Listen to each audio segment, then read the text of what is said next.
Halo pemirsa JPR TV dari Sabang sampai Merauke, dari Miangas hingga Pulau Rote. Bertemu kembali dengan saya Anggria Ratri dalam program Kominfo Newsroom.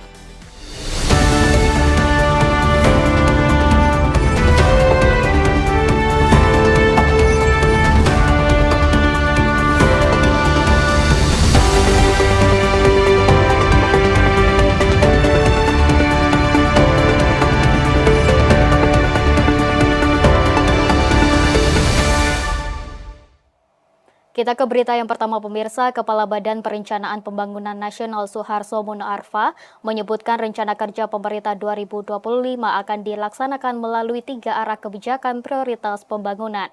Ketiga kebijakan tersebut akan memperkuat fondasi Indonesia Emas 2045.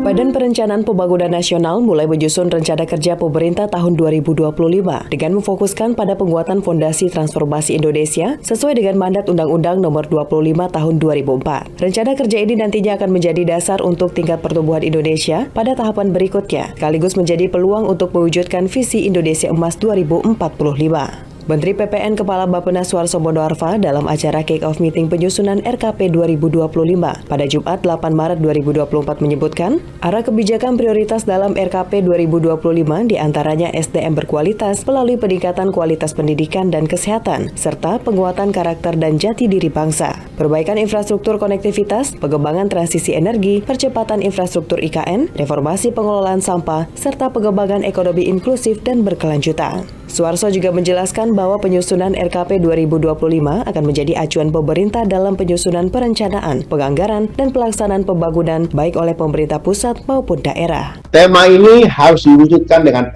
penekanan pada, pertama, sumber daya manusia yang berkualitas, melalui peningkatan kualitas pendidikan dan kesehatan, serta penguatan karakter dan jati diri bangsa. Yang kedua, infrastruktur berkualitas, yang diarahkan pada peningkatan infrastruktur konektivitas, pengembangan transisi energi, kecepatan infrastruktur di IKN, hingga reformasi pengelolaan sampah.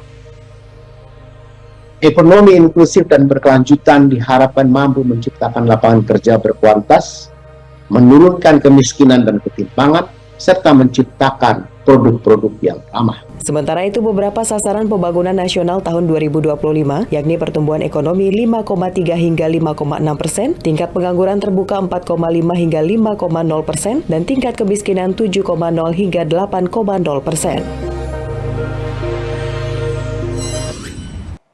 Mengantisipasi terjadinya gangguan saat mudik Lebaran 2024, PT KAI Daup 9 bersama pihak terkait melakukan inspeksi ke berbagai wilayah di jalur utara dan selatan Jawa Timur. Inspeksi ini bertujuan untuk mengecek kesiapan dari berbagai aspek menjelang musim angkutan mudik Lebaran 2024.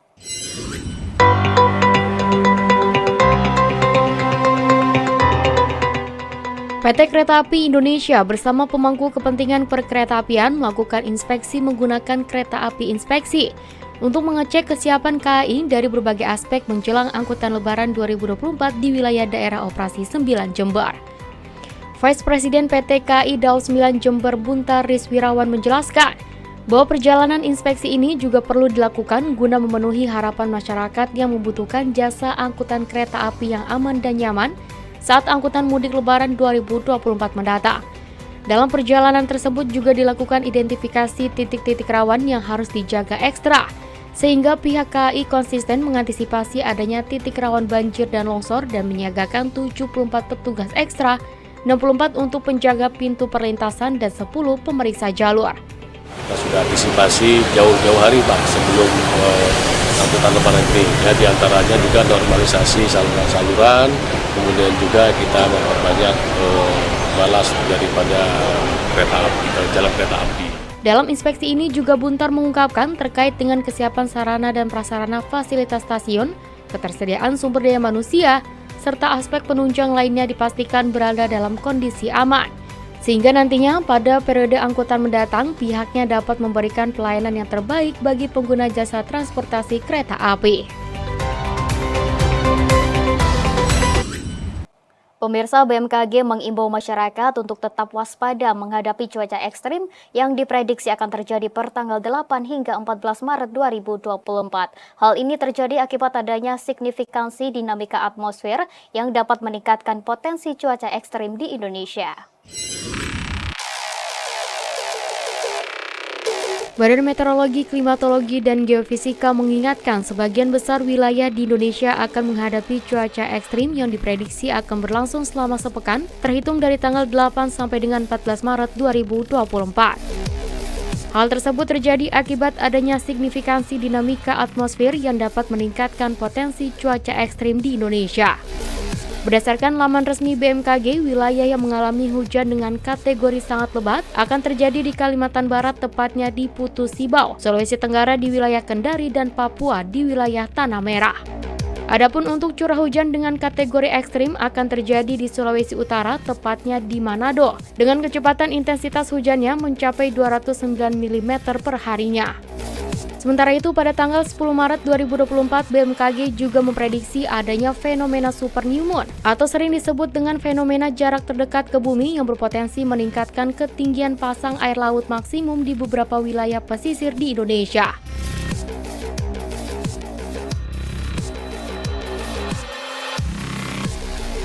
Hingga kini BMKG terus memantau kondisi cuaca berdasarkan data dan analisis terkini selama seminggu ke depan dan mengimbau kepada masyarakat untuk tetap waspada dan melakukan langkah-langkah antisipatif terhadap peningkatan curah hujan yang berpotensi terjadi dengan terus memperbaharui informasi perakiraan dan peringatan dini cuaca dari BMKG.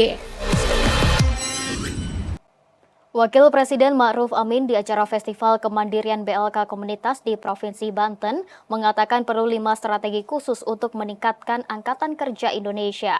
Pengembangan Balai Latihan Kerja menjadi lembaga yang kredibel, mandiri, dan berkelanjutan menjadi salah satu dari kelima strategi tersebut. Data Badan Pusat Statistik tahun 2023 mencatat angka kerja Indonesia menyentuh angka 146 juta jiwa. Jumlah itu bisa tercapai berkat pengembangan Balai Latihan Kerja Komunitas di berbagai wilayah di Indonesia. Namun kehadiran Balai Latihan Kerja Komunitas saja tidak cukup. Perlu dilakukan terobosan dan kebijakan strategis untuk meningkatkan lebih banyak jumlah angkatan kerja Indonesia di masa mendatang. Di acara peresmian 525 BLK Komunitas Program Bantuan Pembangunan tahun 2023 dan Festival Kemandirian BLK Komunitas di Pondok Pesantren Darul Asham, Provinsi Banten, Kamis 7 Maret 2024, Wakil Presiden Ma'ruf Amin menyebut 5 strategi yang perlu dijalankan untuk meningkatkan kualitas dan jumlah angkatan kerja Indonesia.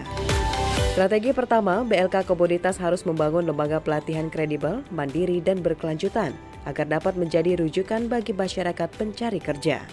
Kedua, Kementerian Ketenagakerjaan bisa menerapkan program pembangunan BLK Komunitas di daerah dengan tingkat kemiskinan ekstrim tinggi agar menjadi solusi percepatan dan penghapusan angka kemiskinan ekstrim sesuai target 2024. Ketiga, BLK Komunitas harus terkoneksi dan seirama dengan dunia industri, utamanya yang berada di sekitar BLK Komunitas. Keempat, dukungan pemerintah daerah atas keberadaan BLK Komunitas. Dan yang kelima, para pemimpin pondok pesantren yang memiliki BLK Komunitas agar mengelola sarana dan prasarana dengan baik. Khususnya kepada pimpinan pondok pesantren dan para santri yang pesantrennya memiliki BLK Komunitas, agar sarana dan prasarana yang telah tersedia dapat dikelola dengan baik dan dioptimalkan pemanfaatannya secara berkelanjutan. Pesantren ini sekarang itu fungsinya menjadi 3. Pertama, sebagai tempat pendidikan dalam rangka menyiapkan para ulama, calon ulama, dalam rangka i'dadul mutafaqqihina fiddin, sehingga menguasai ilmu agama. Yang kedua adalah sebagai pusat dakwah. Dan yang ketiga adalah pusat pemberdayaan masyarakat, pengembangan ekonomi masyarakat. Pemirsa, kami akan segera kembali dengan informasi lainnya. Tetaplah bersama kami.